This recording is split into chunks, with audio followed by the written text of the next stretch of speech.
امام جعفر صادق کے کمالات میں ایک کمال یہ تھا، ان کے کمالات، ان کے اخلاقیات، ان کے خلق، ان کے محاسن کو جو بیان کیا ہے تاریخ اور سیرت لکھنے والوں نے، انہوں نے لکھا ہے کہ امام اپنے مخالفوں کے سخت ترین جملوں کو مسکرا کے سنتے تھے۔ میں کہتا ہوں کہ ان کے مسکرا کے سننے میں ہی ان کا آدھا جواب ہو جاتا تھا۔ اخلاق سے بہتر تو جواب ہی کوئی نہیں ہے نا۔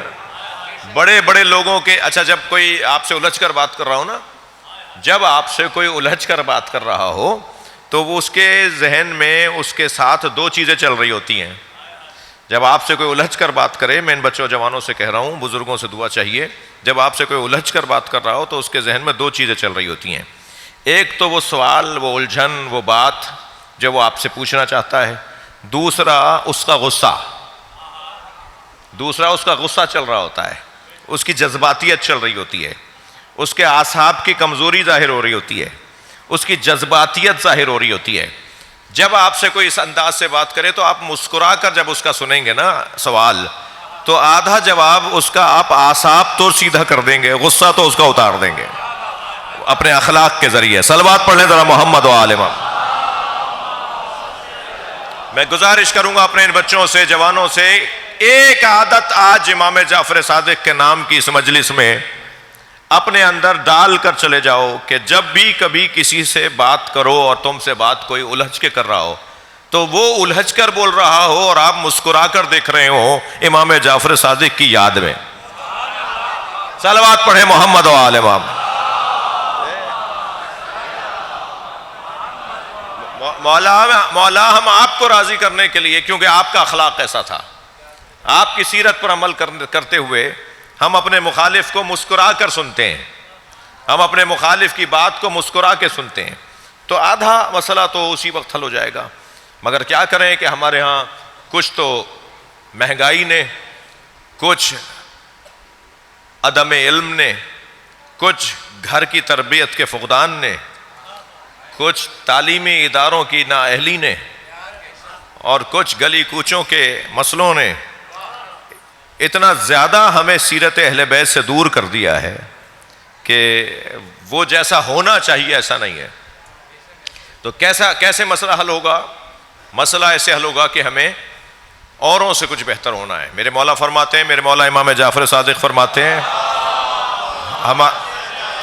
ہمارا شیعہ لاکھوں میں منفرد نظر آتا ہے، پوری آبادی میں کہا جاتا ہے کہ اس سے جا کر بات کرو، وہ جعفر صادق کا ماننے والا ہے، وہ ممتاز نظر آتا ہے، وہ لوگوں میں علیحدہ نظر آتا ہے، وہ اپنے کردار سے علیحدہ نظر آتا ہے، وہ اپنے گفتار سے علیحدہ نظر آتا ہے۔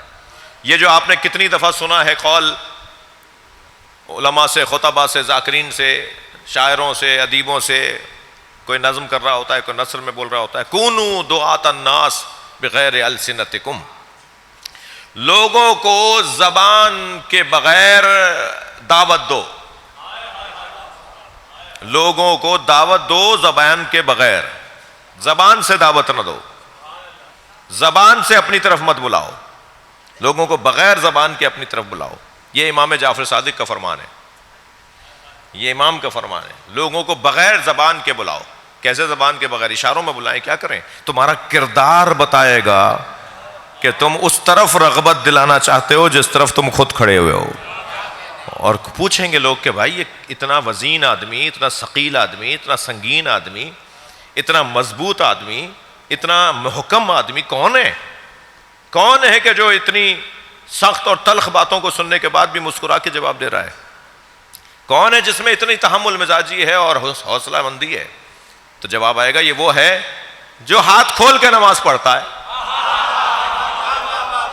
بھائی صلوات پڑھیں محمد و آل محمد پر۔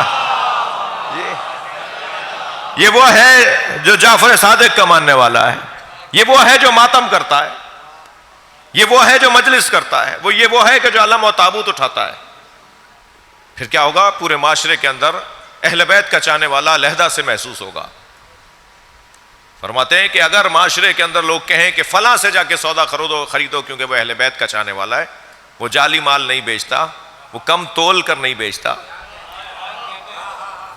تو ہمارے لیے تم زینت بنو گے، یہ فرمان میرے مولا کا ہے نا جی کہ ہمارے لیے زینت بنو، کونو لنا دینا.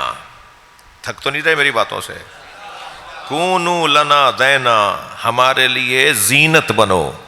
ولا تکونو علینا شینا، ایسا مت بنو کہ جب ہمارے سامنے تمہاری بات کی جائے تو ہمیں سامنے والا ہمیں بتا کر کہ آپ کا چاہنے والا ایسا ہے. ہمارے لیے زینت بنو، ہمارے لیے شرمندگی کا، اور ہم خاموش نہ ہو جائیں یہ سن کے کہ ہمارا چاہنے والا ہے. جی ایک چور نے جب چوری کی، اور چوری جس نے کی تھی اسے جب ثابت ہو گئی اور مولا نے حد جاری کی، تو جب اس کو حد جاری ہو گئی تو وہ جاتے ہوئے کہنے لگا میں آپ کا شیعہ ہوں. حضرت قمبر سے فرمایا اسے روک لو، اسے 80 کوڑے اور مارو. وہ مولا میں نے تو سزا بھگت لی، میں نے سزا دیکھ لی، میں نے سزا اٹھا لی، جو آپ نے جو حد تھی میری. کہا نہیں، وہ حد تھی شرعی، یہ میری ولایت ہے، یہ میں اپنی ولایت کے مطابق تمہیں کوڑے مار رہا ہوں، تم میرے ہو کر ایسا کرتے ہو. صلوات پڑھیں ذرا محمد و آل محمد. تو اگر میرے بچوں جوانوں 1400 سال پہلے ایسے ایک منظر بھی بنا ہے، ایک دفعہ بھی ایسا ہوا ہے، اور آج اگر ہمارے درمیان میں سے کوئی اس طرح کی کیفیت سے گزرتا ہے تو مولا کی تنبیہ اس کے لیے تیار رہے گی، موجود رہے گی. اللہ ایسے وقت سے ہمیں بچائے.